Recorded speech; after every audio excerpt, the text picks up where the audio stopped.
एक दिन एक जंगल के अंदर से एक साधु महाराज अपना होके गुजर रहा था। तभी उन्होंने देखा एक आदमी उदास होके पेड़ के नीचे बैठा है।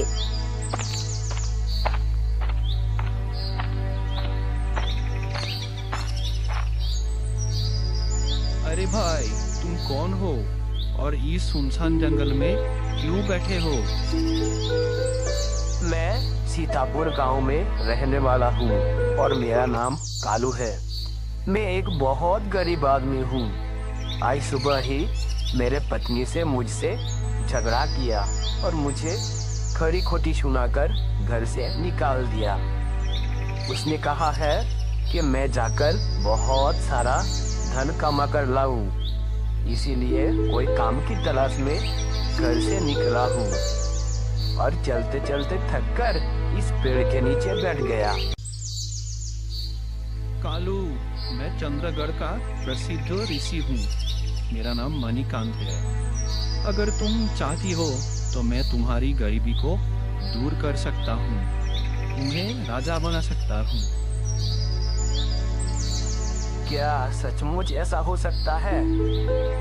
हाँ कालू, ऐसा हो सकता है, लेकिन राजा बनने के लिए तुम्हें थोड़ा कष्ट सहना पड़ेगा। कष्ट? कैसा कष्ट? कालू, मुझे तुम्हारे हाथों में राजयोग की रेखा बनाना पड़ेगा। लेकिन हाथों में ऐसी रेखा किस प्रकार बनाई जा सकती है? मुझे कटार से तुम्हारी हाथों में रेखा खींचनी होगी। ऐसा करने से तुम्हें थोड़ा दर्द तो होगा, लेकिन उसके बाद तुम्हारी किस्मत बदल जाएगी और तुम्हारे किस्मत के लिए बंद दरवाजा हमेशा के लिए खुल जाएगा। कालू जातीश का बात सुनकर थोड़ी देर सोचने लग जाती है। कुछ देर सोचने के बाद बोलती है, मुझे आपकी बात मंजूर है मुंशी जी। आप जल्द से मेरे हाथों में ऐसी रेखा खींच लीजिए।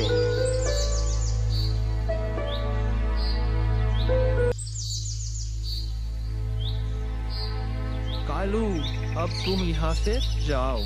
तुम्हारी किस्मत में राजयोग का रेखा बन चुका है। जल्दी से तुम किसी देश का राजा बन जाओगे।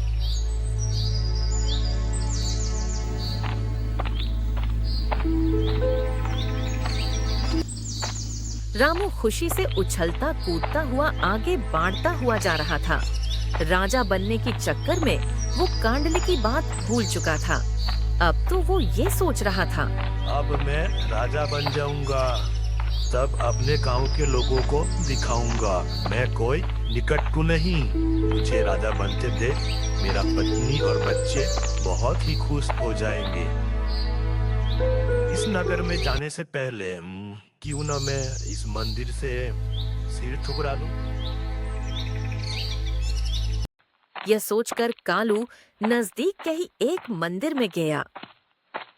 मंदिर में जाकर वो भगवान को प्रणाम किया और बोला, हे प्रभु, मुझ दुखियाद की प्रणाम सुन लो और मुझे गरीब से राजा बना दो। रामू भगवान के मूर्ति के आगे खड़ा था। तभी दो सैनिक बह पे आया।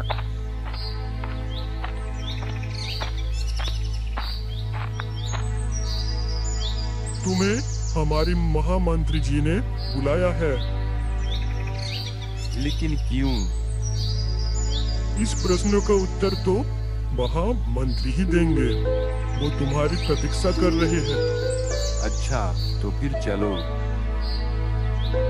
रामू उन सैनिकों के साथ चल दिया।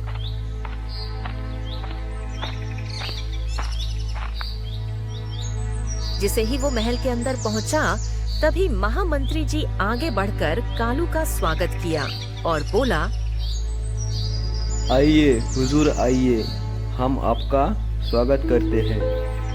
ना आदर क्यों दे रहे हैं? ये सब क्या कोई मजा है? मैं किसी चक्कर में तो नहीं फंस रहा हूँ। कालू को सोच में पड़ी हुई देखकर महामंत्री बोला, हुजूर, आप अपने मन में किसी भी तरह की शंका ना रखें।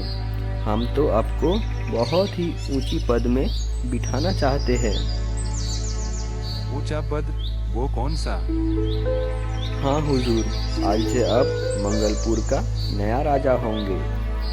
ये सुनकर कालू हैरान रह गया। राजा और मैं क्या सुन रहा हूँ? मैं खाली आंखों से कोई सपना बपना तो नहीं देख रहा। नहीं हुजूर, ये कोई सपना नहीं बल्कि बिल्कुल सच है। आज सुबह की ही बात है। मंगलपुर राज्य में हमारा महाराजा मंगल सिंह की मृत्यु हो चुकी है।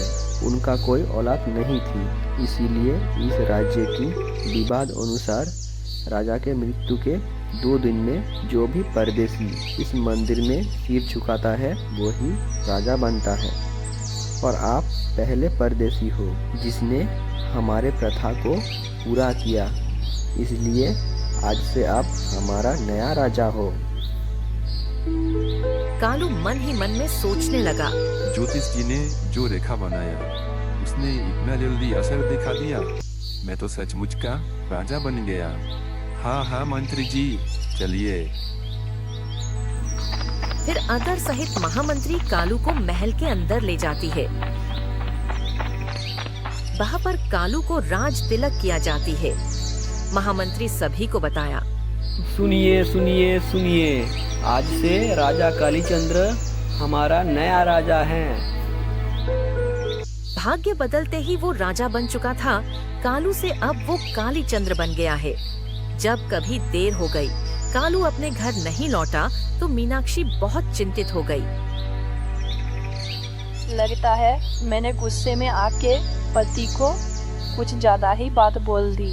अगर वो घर नहीं लौटा तो मेरा घर कैसे चलेगा। मीनाक्षी कष्ट से गूंज रहा था और दूसरी तरफ राजा कालीचंद्र सोते समय सोच रहा था।